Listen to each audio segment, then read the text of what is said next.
നമസ്കാരം പ്രിയ സുഹൃത്തുക്കളെ, എൻ്റെ പേര് അഭിലാഷ്. ഞാനൊരു ചെറിയ പാചകക്കാരനാണ്. അപ്പം ഒത്തിരി പേര് പറയുന്ന ഒരു കാര്യമാണ് അടപ്രഥമൻ ഉണ്ടാക്കാൻ അറിയത്തില്ല, അടപ്രഥമൻ എങ്ങനെയാണ് ഉണ്ടാക്കുന്നത്. അടപ്രഥമൻ ഉണ്ടാക്കുന്ന ഒരു ചെറിയ രീതി എൻ്റെ രീതിയിൽ നിന്ന് കാണിച്ചു കൊടുക്കുക, എൻ്റെ ഗൾഫിലുള്ള സുഹൃത്തുക്കൾക്കും മറ്റുള്ള സുഹൃത്തുക്കൾക്കും വേണ്ടി പരിചയപ്പെടുത്തുക എന്നതാണ് ഇപ്പോൾ ഞാൻ ചെയ്യാൻ പോകുന്നത്. അതിനായി വേണ്ടത് ഒന്ന് ശർക്കരപ്പാനി. അത് നമ്മൾ ഉരുക്കി അരിച്ചു വെച്ചിരിക്കുന്ന ശർക്കരപ്പാനി. പിന്നെ അതിനുശേഷം ഇത് ഞാൻ ഉപയോഗിച്ചിരിക്കുന്നത് സൂരജിൻ്റെ അട. അത് 200 ഗ്രാം അട തിളച്ച വെള്ളത്തിൽ ഒരു 10 മിനിറ്റ് പുഴുങ്ങി എടുത്ത് വാലയ്ക്ക് ഇങ്ങനെ തോർത്തി വെച്ചിരിക്കുകയാണ് അട. പിന്നെ ശർക്കര, അപ്പം 200 ഗ്രാം അടയ്ക്ക് 400 ഗ്രാം ശർക്കര ഉരുക്കിയത്. പിന്നെ തേങ്ങാപ്പാൽ, 1-ാം പാൽ, ഇത് 2-ാം പാൽ.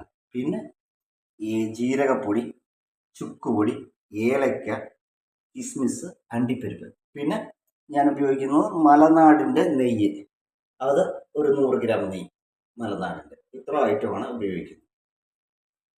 ആദ്യമായി ഞാൻ ഉരുളി അടുപ്പിൽ വെച്ചിരുന്നു. പിന്നെ അത് കത്തിച്ചു.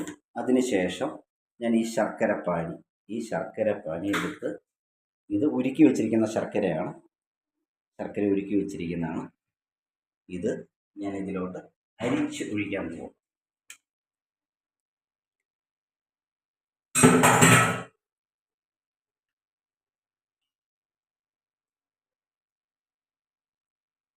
ഈ അരിക്കുന്നതുകൊണ്ടുള്ള ഗുണമെന്ന് പറഞ്ഞാൽ ശർക്കരയിലെ നമ്മുടെ എന്തെങ്കിലും പൊടിയോ എന്തെങ്കിലും ഉണ്ടെങ്കിൽ അത് മാറിക്കിട്ടും. അതിനുശേഷം ഇത് ശർക്കര നല്ലപോലെ തിളയ്ക്കണം. അണ്ടിപ്പരിപ്പ് ആഡ് ചെയ്ത് കൊടുക്കും.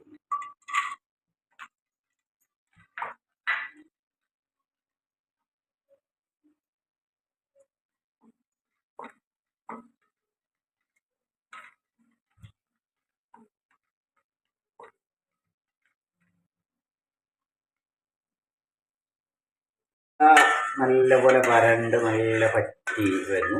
ഇതിലേക്ക് നമുക്ക് 2-ാം പാൽ, തേങ്ങാപ്പാലിൻ്റെ 2-ാം പാൽ നമ്മൾ ആഡ് ചെയ്ത് കൊടുക്കും. ഇനി ഇത് തിളച്ച് ഇതുമായിട്ട് സെറ്റായി വന്നതിന് ശേഷം ആണ് നമ്മൾ ഇനി ബാക്കി ചെയ്യുന്നത്. ഇപ്പം 2-ാം പാലിൽ ഇങ്ങനെ വെന്ത് കുറുകി വരണം. 2-ാം പാലാണിത്. ഇപ്പം നമ്മൾ ഈ 1-ാം പാലിൽ നിന്നും കുറച്ച് പാലെടുത്തിട്ട്, നല്ല കുറുകിയ പാലാണ് ഇത്. 1 നാളികേരത്തിൻ്റെ പാലാണ്, ഒരു നല്ല പച്ച നാളികേരത്തിൻ്റെ പാലാണ്. കുറച്ച് പാലെടുത്തിട്ട് അതിലേക്ക് നമ്മൾ ഇത് ജീരകപ്പൊടി, ഇത് ചുക്കുപൊടി ആവശ്യത്തിന് ചേർത്ത് കൊടുക്കും, കുഞ്ഞ് സ്പൂണിന്. പിന്നെ അതിലേക്ക് ഞാൻ ചതച്ച് വെച്ച ഏലക്കയുടെ അരി മാത്രം, ഏലക്കയുടെ തൊണ്ടില്ലാതെ അരി മാത്രമാണ് എടുക്കുന്നത്.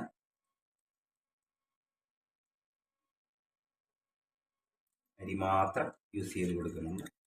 ഇത് നമ്മൾ മിക്സ് ചെയ്ത് വെക്കുകയാണ്. ഇതാണ് ഇതിൻ്റെ മെയിൻ കൂട്ട്. ഇത് പായസത്തിൻ്റെ രുചി വരാനുള്ള മെയിൻ കൂട്ട് ഇതാണ്. നല്ലപോലെ ഇത് മിക്സ് ചെയ്ത് ഇവിടെ വെക്കുക. ഒരു 5 മിനിറ്റ് ഇരുന്നതിന് ശേഷം ഇതെല്ലാം ഇതിനകത്ത് ചേരും. അതിന് ശേഷമാണ് ഇപ്പോൾ നമ്മുടെ പായസം ഒരുമാതിരി 2-ാം പാലിൽ ഇങ്ങനെ തിളച്ച് വരികയാണ്. ഇപ്പോൾ 2-ാം പാലിൽ ഇങ്ങനെ പായസം കുറുകി വന്നു. ഇനിയിപ്പോൾ 1-ാം പാലിൻ്റെ ബാക്കി നമ്മൾ ഇതിലോട്ട് ആഡ് ചെയ്ത് കൊടുക്കണം. 1-ാം പാലിൻ്റെ ബാലൻസ് നമ്മൾ ഇതിലോട്ട് ആഡ് ചെയ്ത് കൊടുക്കും. ഇപ്പോൾ പായസം ഇങ്ങനെ കുറുകി വരും. ഒന്ന് തിളച്ചതിന് ശേഷം നമ്മൾ മുമ്പേ ചെയ്ത് വെച്ച കൂട്ടില്ലേ, ഈ കൂട്ട്, ഇത് തിളച്ചതിന് ശേഷം ഇതിലോട്ട് നമ്മൾ ഒഴിച്ചു കൊടുക്കുന്നു. ഇപ്പോൾ നമ്മൾ 1-ാം പാൽ ഒഴിച്ചത് തിളച്ചു കേട്ടോ. പായസം ഇങ്ങനെ തിളവന്ന് തുടങ്ങിയിട്ടുണ്ട്. നല്ല തിളവ്. ഇപ്പോൾ നമ്മളിതിലേക്ക് ഈ നമ്മൾ ചേർത്ത് വെച്ച കൂട്ട്, ചുക്ക്, ജീരകം, ഏലക്ക, അതെല്ലാം 1-ാം പാലിൽ അതിലോട്ട് ചേർത്ത് കൊടുത്ത് ഒന്നുകൂടെ നല്ലതുപോലെ ഇളക്കും. ഇത് ഇനി ഒന്നുകൂടെ തിളയ്ക്കണം. ഇതുമായിട്ട് വെന്ത് ഇതിനകത്ത് ഇതിൻ്റെ ഫ്ലേവറെല്ലാം ഇറങ്ങാൻ വേണ്ടിയിട്ട് ഒരു 5 മിനിറ്റ് മാക്സിമം. അപ്പോഴത്തേക്ക് ഇത് തിളയ്ക്കും. അപ്പോൾ നമ്മുടെ പായസം ഇങ്ങനെ തിളച്ച് വരികയാണ്. കൂട്ടെല്ലാം ചേർത്ത് തിളച്ച് വരുന്നു. ഫൈനലായിട്ട് നമ്മൾ ചെയ്യുന്ന കാര്യം, നമ്മൾ ഈ വറുത്ത് വെച്ച അണ്ടിപ്പരിപ്പ് കിസ്മിസ് ഇത് നമ്മൾ ഇതിലോട്ട് ഇങ്ങനെ ഇട്ട് കൊടുക്കുന്നു. മൊത്തം ഇതിനകത്ത് ചേർത്ത് നെയ്യും കിസ്മിസും അണ്ടിപ്പരിപ്പും എല്ലാം കൂടെ ചേർത്ത് എന്നിട്ട് നല്ലപോലെ ഇളക്കി യോജിപ്പിച്ചതിന് ശേഷം എൻ്റെ കയ്യിൽ ഇരുന്ന് ബാലൻസ് കുറച്ച് നെയ്യുണ്ട്. ആ നെയ്യൂടെ ഞാൻ ഇതിലോട്ട് ആഡ് ചെയ്ത് കൊടുക്കും.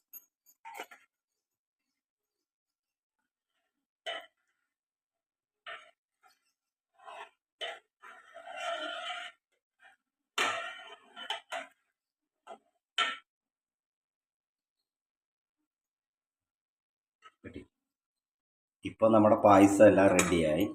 നമുക്ക് കുടിക്കാൻ പരുവത്തിൽ അടപ്രഥമൻ റെഡിയായിരിക്കുന്നുണ്ട്. ഇപ്പം അടപ്രഥമൻ റെഡിയായിട്ടുണ്ട്. ഇതാണ് നമ്മുടെ നാടൻ അടപ്രഥമൻ.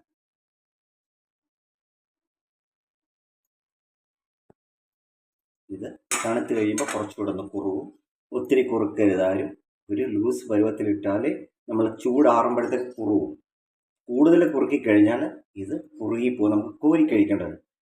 ഇച്ചിരി ലൂസിലിട്ട് കഴിഞ്ഞാൽ ഇച്ചിരി നല്ല പരുവത്തിൽ നമുക്ക് കുടിക്കാം, ഗ്ലാസ്സിൽ കുടിക്കാവുന്ന പരുവം. അപ്പം നിങ്ങൾക്ക് എല്ലാവർക്കും എൻ്റെ ഈ ചാനലും ഈ പായസവും ഇഷ്ടപ്പെട്ടെങ്കിൽ നിങ്ങളുടെ സപ്പോർട്ടും നിങ്ങളുടെ സഹകരണവും ഉണ്ടെങ്കിൽ അടുത്ത വീഡിയോയുമായി ഞാൻ വരും. എല്ലാവരും സബ്സ്ക്രൈബ് ചെയ്യാൻ കഴിയുമെങ്കിൽ സബ്സ്ക്രൈബ് ചെയ്യുക എന്ന് പറഞ്ഞുകൊണ്ട് അഭിലാഷ്, നമസ്കാരം. ഇപ്പം എല്ലാം തിളച്ച് നല്ല സെറ്റായി വരുന്നു. ഇതേ പരുവത്തിൽ നമ്മൾ ഗ്യാസ് ഓഫ് ചെയ്ത് ഒരു 5 മിനിറ്റ്, ഞങ്ങളുടെ കണക്കിൽ പറഞ്ഞാൽ ഉരുളിപ്പാകം എന്ന് പറയും, പാകമാകാൻ ഒരു 5 മിനിറ്റ് ഈ പാത്രത്തിൽ തന്നെ ഇരുന്ന് ഇത് കുറുകി ഒന്ന് സെറ്റാവും അതിൻ്റെ പരുവത്തിൽ. ഇപ്പം ഞാൻ ഓഫ് ചെയ്യുകയാണ്. ഓഫ് ചെയ്തു. നമ്മളുടെ പായസം ഇപ്പോൾ റെഡി ആയിരിക്കുകയാണ്. ഇനി 5 മിനിറ്റിന് ശേഷം നമുക്ക് പായസത്തിൻ്റെ ഇതെടുക്കാം.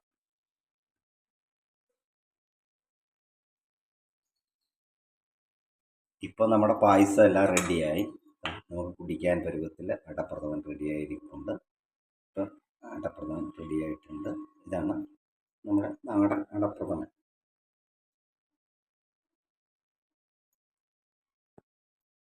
ഇത് തണുത്ത് കഴിയുമ്പോൾ കുറച്ചുകൂടെ ഒന്ന് കുറുവും. ഒത്തിരി കുറുക്കരുതാരും. ഒരു ലൂസ് പരുവത്തിലിട്ടാൽ നമ്മൾ ചൂടാറുമ്പോഴത്തേക്ക് കുറുവും. കൂടുതൽ കുറുക്കി കഴിഞ്ഞാൽ ഇത് കുറുകിപ്പോകും, നമുക്ക് കോരി കഴിക്കേണ്ടത്. ഇച്ചിരി ലൂസിലിട്ട് കഴിഞ്ഞാൽ ഇച്ചിരി നല്ല പരുവത്തിൽ നമുക്ക് കുടിക്കാം, ഗ്ലാസ്സിൽ കുടിക്കാവുന്ന പരുവം. അപ്പം നിങ്ങൾക്ക് എല്ലാവർക്കും എൻ്റെ ഈ ചാനലും ഈ പായസവും ഇഷ്ടപ്പെട്ടെങ്കിൽ നിങ്ങളുടെ സപ്പോർട്ടും നിങ്ങളുടെ സഹകരണവും ഉണ്ടെങ്കിൽ അടുത്ത വീഡിയോയുമായി ഞാൻ വരും.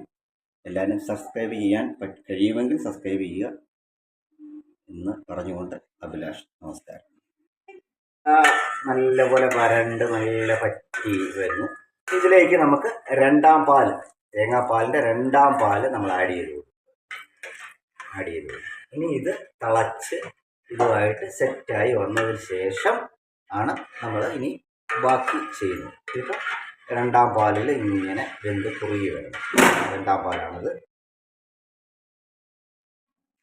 ഇപ്പോൾ രണ്ടാം പാലിൽ ഇങ്ങനെ പായസം കുറുകി വരണം. ഇനിയിപ്പോൾ ഒന്നാം പാലിൻ്റെ ബാക്കി നമ്മൾ ഇതിലോട്ട് ആഡ് ചെയ്ത് കൊടുക്കണം. ഒന്നാം പാലിൻ്റെ ബാലൻസ് നമ്മൾ ഇതിലോട്ട് ആഡ് ചെയ്ത് കൊടുക്കണം.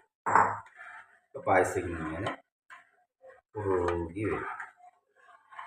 ഒന്ന് തിളച്ചതിന് ശേഷം നമ്മൾ മുമ്പേ ചെയ്ത് വെച്ച കൂട്ടില്ലേ, ഈ കൂട്ട് ഇത് നമ്മൾ ഇത് തിളച്ചതിന് ശേഷം ഇതിലോട്ട് നമ്മൾ ഒഴിച്ചു കൊടുക്കുന്നു.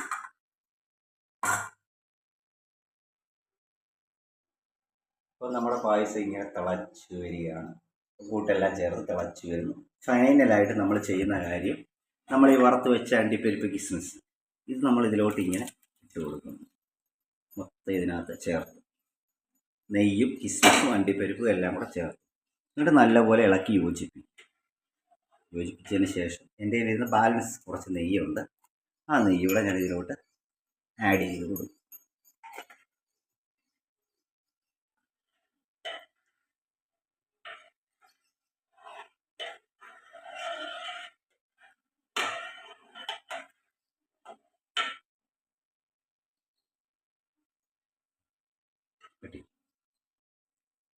ഇപ്പം എല്ലാം തിളച്ച് നല്ല സെറ്റായി വരുന്നു. ഇതേ പരുവത്തിൽ നമ്മൾ ഗ്യാസ് ഓഫ് ചെയ്ത് ഒരു 5 മിനിറ്റ്, ഞങ്ങളുടെ കണക്കിൽ പറഞ്ഞാൽ ഉരുളിപ്പാകം എന്ന് പറയും, പാകമാകാൻ ഒരു 5 മിനിറ്റ് ഈ പാത്രത്തിൽ തന്നെ ഇരുന്ന് ഇത് കുറുകി ഒന്ന് സെറ്റാവും അതിൻ്റെ പരുവത്തിൽ. ഇപ്പം ഞാൻ ഓഫ് ചെയ്യുകയാണ്. ഓഫ് ചെയ്തു. നമ്മളുടെ പായസം ഇപ്പോൾ റെഡി ആയിരിക്കുകയാണ്. ഇനി 5 മിനിറ്റിന് ശേഷം നമുക്ക് പായസത്തിൻ്റെ ഇതെടുക്കാം.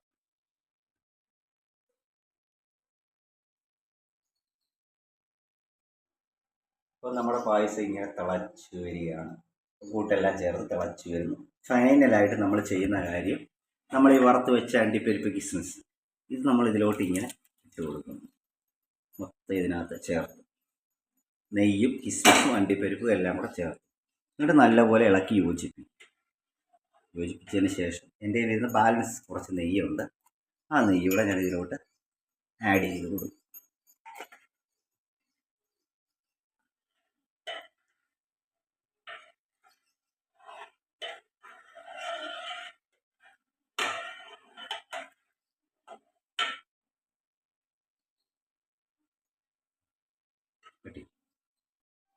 ഇപ്പം നമ്മുടെ അട ഇങ്ങനെ ശർക്കരയിൽ തിളച്ചു കൊണ്ടിരിക്കുകയാണ്.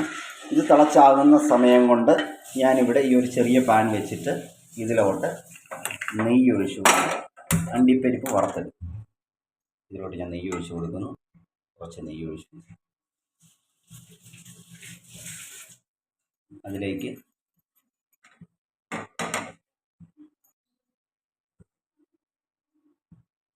ഇപ്പോൾ ശർക്കര നല്ലപോലെ തിളച്ചിട്ടുണ്ട്. ശർക്കരപ്പാനി നല്ലപോലെ തിളച്ചിട്ടുണ്ട്. നമുക്കിപ്പോൾ ഇതിലേക്ക് ഇത് ഇട്ട് കൊടുക്കാം, അട ഇട്ട് കൊടുക്കാം.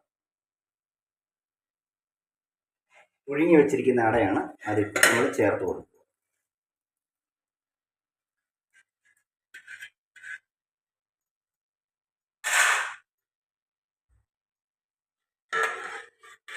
ഇത് നല്ലപോലെ ഇളക്കി നല്ലപോലെ കൊടുക്കുക. അത് ഇനി തിളച്ച് ഈ ശർക്കരയ്ക്കകത്ത് അട പറ്റി വരണം എന്ന് പറഞ്ഞാൽ ശർക്കര വെള്ളം പറ്റി അടയിൽ അത് പിടിച്ച് വരട്ടുക എന്ന് പറയാം, ഞങ്ങളുടെ ഭാഷയിൽ പറഞ്ഞാൽ ഇത് വരട്ടി എടുക്കണം. വരണ്ടതിന് ശേഷം ബാക്കി